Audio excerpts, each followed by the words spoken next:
Hello friends, welcome to all of you in our study channel, San Physics Classes and I am Abhishek Dubey। जैसा जो video देख रहे होंगे उनको पता होगा कि हम अपना 5th चैप्टर जो है वो शुरू कर दिए हैं फिजिक्स का, वर्क एनर्जी एंड पावर, कार्य ऊर्जा और शक्ति। जिसका एक वीडियो हमने लेक्चर नंबर 01 पहले अपलोड कर दिया है, जिसका लिंक डिस्क्रिप्शन में दिया भी है, आप जाके देख भी सकते हैं। उसमें हमने वर्क के ऊपर जो है वर्क से संबंधित जितनी भी बेसिक बातें थी वो हमने सारी बता दिए हैं। और आज हमारा ये इंटेक्स्ट क्वेश्चन वर्क का होने वाला है। इंटेक्स्ट क्वेश्चन के ऊपर वीडियो है, थोड़ी छोटी वीडियो होगी क्योंकि 3-4 ही क्वेश्चन इसमें जो है वो वर्क वाले टॉपिक में दिए गए हैं, तो उनको आज कवर कर देंगे। और फिर लेक्चर नंबर 03 से, जो कि हमारा अगला वीडियो होगा आने वाला, उसमें से हम एनर्जी टॉपिक अपना शुरू करेंगे। एनर्जी और पावर दो चीज़ें हमारी बचेंगी, एनर्जी से शुरू करेंगे। तो वर्क वाला पहला वीडियो जो देखे हैं उनको लिए अच्छी बात है, वो आगे बढ़ा के वीडियो से सीधा क्वेश्चंस देखें। जो नहीं देखे हैं उनको ये थोड़ा सा बेसिक बता दें क्या क्या है। तो वर्क में हमने उसकी डेफिनेशन बताई थी, वर्क में हमने बताया था उसकी डेफिनेशन और इसेंशियल कंडीशन बताए थे। कंडीशन में दो चीज़ें जरूरी थी, एक एक्सटर्नल फोर्स और दूसरा डिस्प्लेसमेंट। एक्सटर्नल फोर्स और डिस्प्लेसमेंट दो चीज़ें जब होती थी तभी हम किसी को वर्क कहते थे, WORK, वर्क डन, कार्य कहते थे। दोनों में से एक भी अगर नहीं प्रेजेंट है तो हम नहीं कह सकते कि यहाँ पर कार्य जो है वो हुआ है। ठीक, ये हो गया। उसके बाद हमने इसकी फार्मूला देखे थे, W=F×D, फोर्स इंटू डिस्प्लेसमेंट, इसका फार्मूला बताए थे।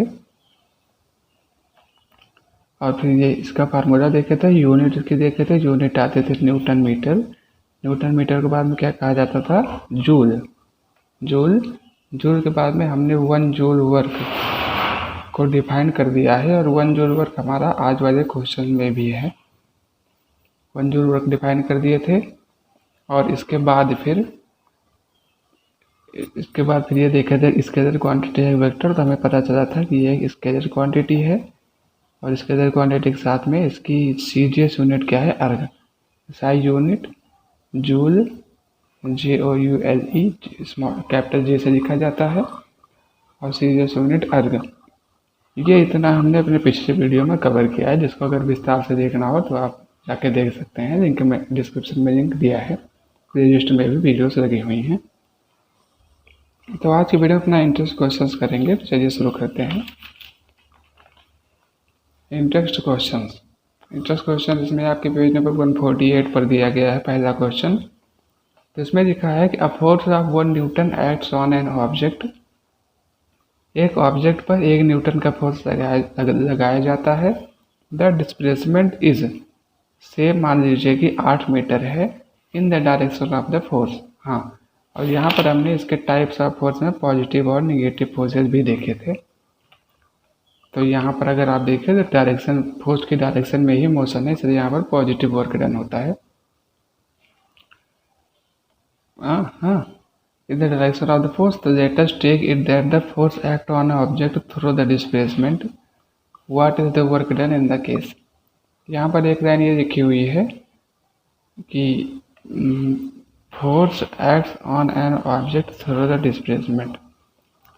इसमें हम ये जैसे मान लीजिए कि हमारी ऑब्जेक्ट है, इसमें हमने फोर्स लगाया, फोर्स लगाने के बाद ये धक्का देके छोड़ दिया, ये बढ़ते यहाँ तक मानिए आई, तो फोर्स यहाँ पर जितना था उसके हिसाब से यहाँ कम होगा, और कम बाद में आके जीरो, जब जीरो हुआ तब ऑब्जेक्ट रुकी।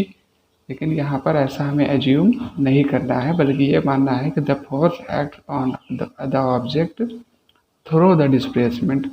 तब जहाँ तक डिस्प्लेसमेंट हुआ है वहाँ तक बराबर ही फोर्स लगाई गई है, मतलब फोर्स को हमें जो है वो यहाँ पर क्या रखना है, कांस्टेंट। तो what is the work done कितना है, तो फोर्स हमें कितना दिया है, 1 न्यूटन। डिस्प्लेसमेंट कहीं D से लिखा रहेगा, कहीं S से लिखा रहेगा, तो आप उसके लिए कन्फ्यूज ना हो। डिस्प्लेसमेंट दिया गया है 8 मीटर, और हमसे पूछा है वो वर्क डन बताइए कितना है।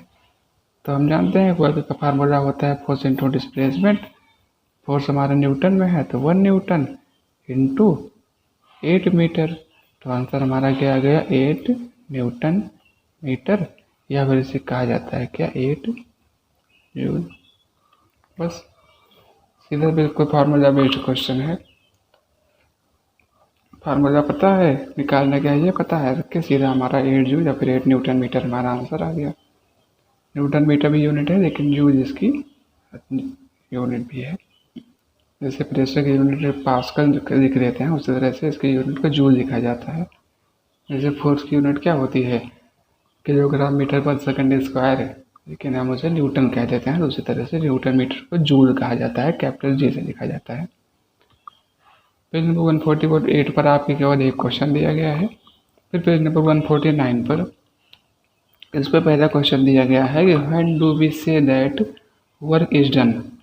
ये वही कंडीशंस ऑफ द वर्क की बात करता है। तो ये हमने आपको पहले दिखाया है, लेकिन यहाँ भी आया है तो बता दें। कब हम कह सकते हैं कि कार्य जो है वो किया गया है या कार्य जो है वो हुआ है।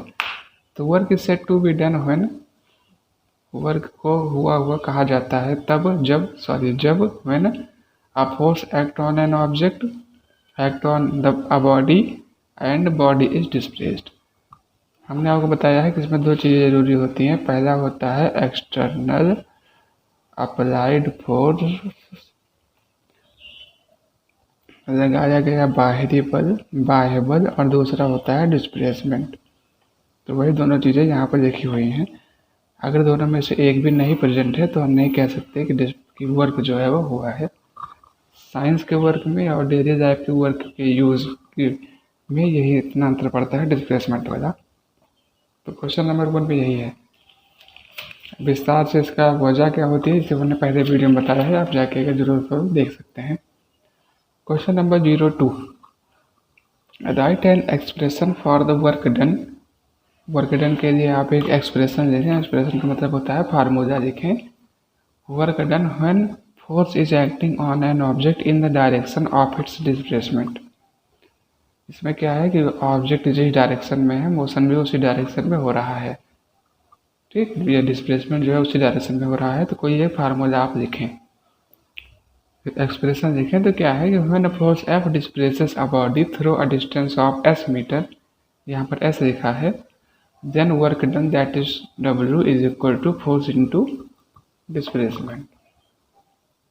ये तो इसका जनरल फार्मूला होता है, लेकिन ये क्वेश्चन यहाँ पर देने की क्या वजह है, तो आप अगर क्वेश्चन ध्यान से पढ़ें तो क्वेश्चन में लिखा हुआ है कि when a force is acting on an object in the direction of its displacement.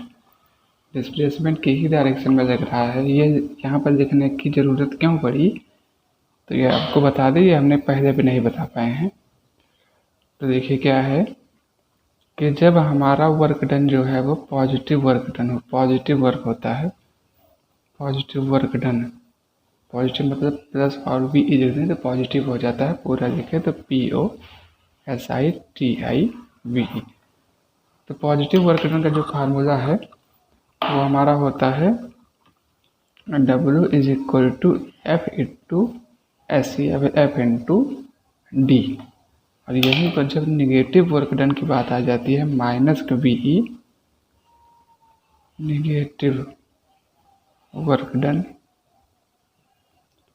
जब निगेटिव वर्क डन की बात आ जाती है तब यही हमारा फार्मूला बन जाता है W is equal to minus F into S।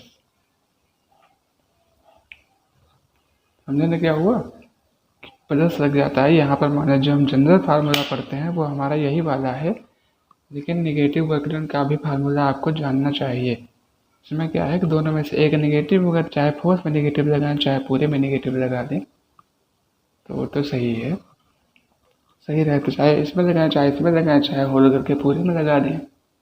तो यही हमारा यही जांच करने की ज़रूरत ही है in the direction of the displacement W is equal F into S।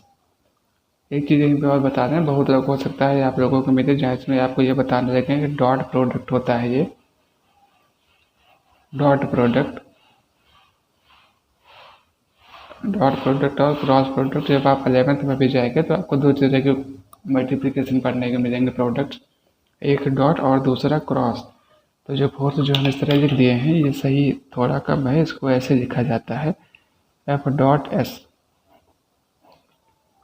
ये डॉट प्रोडक्ट है, क्रॉस प्रोडक्ट नहीं है। तो डॉट क्रॉस आपके सिलेबस में नहीं, आपने नहीं बताया है।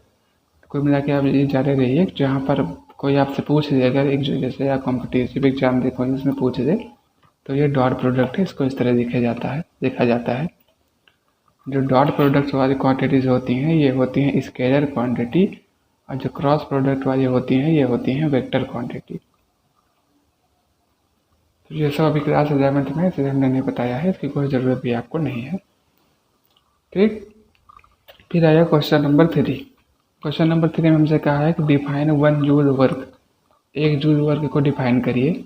ये हम पहले करवा चुके हैं फर्स्ट वाले वीडियो में, लेकिन लिख दें यहाँ भी, तो जो पिछला वीडियो देखे होंगे उनको पता होगा। तो 1 जूल वर्क, तो नोट करिए कि work done is said to be को कहा जाता है, is said to be 1 joule work को 1 जूल वर्क कहा जाता है व्हेन, जब 1 newton of force displaces a body through कितना 1 मीटर। ये इतना है। Work done is said to be 1 joule work, work done को हम 1 जूल वर्क कहते हैं जब 1 newton of force displaces a body through 1 metre.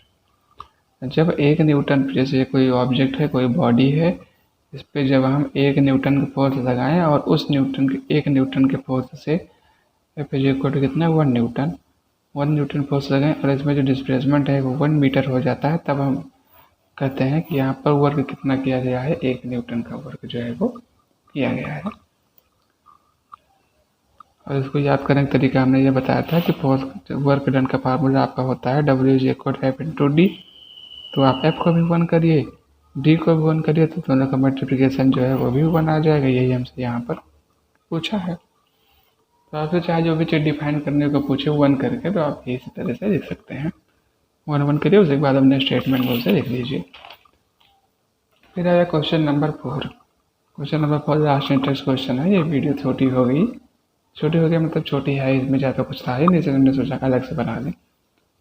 Previous वाली में ऐड करते थोड़ा ज़्यादा हो जाता है, इसलिए 13 मिनट से 14 मिनट 15 मिनट की है। ठीक, क्वेश्चन नंबर 4 में है कि अपेयर ऑफ बुलॉक मतलब क्या होता है, बछड़ों, ये जो बैल